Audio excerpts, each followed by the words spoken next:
SpaceX has defied the odds once more, as reports state that the Starship will once again soar through the Texas sky this month. As the countdown to what could be a historic event starts, SpaceX knows that the entire world will be watching, and a failure to achieve orbit this time could be devastating for the company. Stay tuned as we talk about this new announcement and the preparations SpaceX is making at the launch site and to the Starship itself ahead of its second test flight. It seems SpaceX is gearing up for its second Starship orbital flight this month, as the company has just asked the US Coast Guard for permission to establish a special zone on the sea where no boats or ships can enter. They're planning to launch their rocket on August 31st, 2023. The USGS local notice to mariners informs that on August 31st, 2023, sailors operating in the waters east of Brownsville, Texas, should be aware of rocket launch operations and the dangerous zones connected to them. These hazardous areas could affect safe navigation, as the risks linked to these rocket launches encompass the potential for falling debris and objects like vehicles or their parts descending from the sky. For safety reasons, mariners are strongly advised to stay away from the waters where the rocket will be flying. These launches are set to take place near Boca Chica Beach in Brownsville, Texas. The USGS Mariner warnings became even more crucial as they were issued after SpaceX had submitted its final report about the mishap investigation linked to the April launch and explosion of the Starship. The Federal Aviation Administration, FAA, is currently examining the mishap investigation report provided by SpaceX, as a representative from the regulatory agency mentioned that they are in the process of reviewing this report. According to FAA officials in an email, they mentioned that once the final mishap report is approved, it will outline the necessary steps that SpaceX needs to take to address the issues. The statement also added that SpaceX has to update its license to include these actions before being granted the approval to launch again. This step is important as it signifies the end of SpaceX's investigation into the test launch of the Starship that occurred on April 20th. During this test, the launch was stopped about 4 minutes after liftoff due to problems with the engines and other difficulties faced during the ascent phase. Moving forward, the FAA's process becomes essential, representing a significant stage in its responsibility of ensuring public safety during commercial launch operations. On SpaceX's end, amid the lively sounds of machinery and the unwavering commitment of SpaceX engineers and workers, all the arrangements for the second orbital flight attempt are in full swing at the launch site. There's a sense of excitement in the atmosphere, suggesting that the significant moment is almost upon us. After the previous flight, one issue that came to light was that the main access hatch of the launch table wasn't quite as accessible as needed. In order to allow workers to enter, a decision was made to create a second entrance above one of the legs of the launch mount. Additionally, not long ago, new plates were welded onto the sides of this makeshift door. This alteration indicates that the entire leg will soon be equipped with its protective covering, similar to the other legs. Furthermore, for the safety of the workers, white ventilation hoses have been connected to this entrance. These hoses serve to prevent the buildup of gases during the welding procedures, which could pose a risk. In the following days, the Orbital Launch Mount, OLM, carried out another series of tests involving purging the Raptor Quick Disconnect system. These tests appear to provide additional evidence that the sudden halt during the static fire on August 6th might have been influenced, at least in part, by these connections, rather than the booster itself.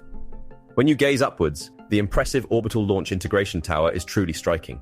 The SpaceX team is making sure to cover all bases here as well. As an example, onlookers noticed the Mechazilla arms undergoing a transformation, receiving a stylish black paint coating. Moving on, we come to the Ship Quick Disconnect arm. This arm is utilized to supply fuel and power to the upper stage of the rocket. Moreover, when a launch occurs, it's designed to swing back only moments before being surrounded by the flames generated by the 33 Raptors. In the past, the panel that concludes the arm was always left open to the elements. However, this situation has been altered recently. It seems that having the panel exposed at all times posed an issue, or the initial orbital flight indicated that debris could enter the quick disconnect, QD. Regardless, a dedicated automatic door has been added to safeguard the panel when it's not in use. Judging by the situation, only a few minor adjustments remain, such as completing the remaining shielding or finalizing the water system, before the launch complex becomes fully prepared for the next test flight. While substantial efforts are ongoing at the launch site, the true hub of activity currently is the build site. The standout feature here is undoubtedly the high bay, where ships are born. Looking inside, 2 prototypes stand proudly. To the left stands Ship 30, while its counterpart, Ship 29, holds its position on the right. The prototype on the left is making rapid progress. Surprisingly, its nose cone was brought here in under a month, specifically on July 21st. Despite this short time span, the prototype now showcases an almost fully assembled hull, with all its segments joined together, except for the back section, which is set to be added shortly. While it's still awaiting the installation of flaps and probably lacks the electrical wiring, the speed of development remains quite impressive. Meanwhile, Ship 29 has been progressing at a slightly slower pace. Its primary sections have been completed for some time, and only the integration of the aft flaps is pending, a step that's about to be completed soon. Unexpectedly, Ship 29 was moved out of the high bay. While there were hopeful expectations of it being relocated to the rocket garden or even Massey's testing site, it was actually repositioned and brought back indoors. The repositioning was necessary to facilitate the integration of the aft flap, which was confirmed when, at a later time, one of these components was moved to the bay.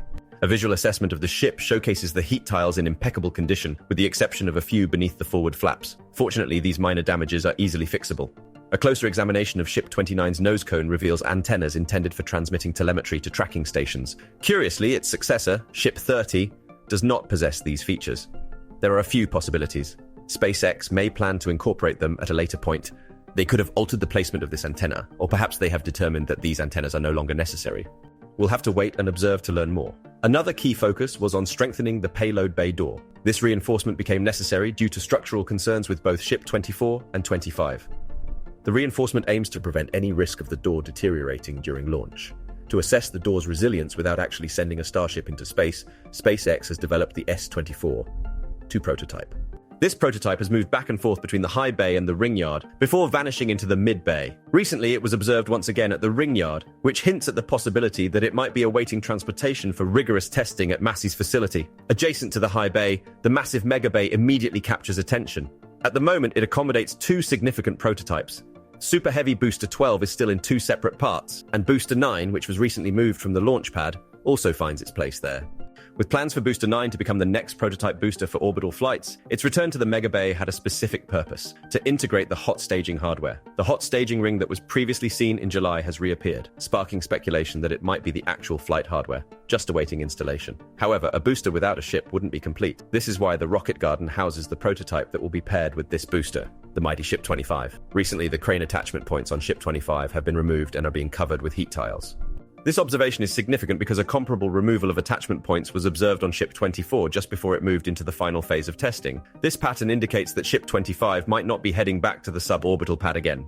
Instead, its next movement will likely take it directly to a position between the arms of Mechazilla for the Starship's next orbital test flight. As for if that test flight will happen on the 31st, it remains to be seen. All the signs point towards an imminent launch, and the coming week will be crucial for SpaceX if they hope to achieve an orbital flight before the end of the month. What do you think? Will we see the Starship take to the skies on the 31st? Please share your thoughts in the comments below.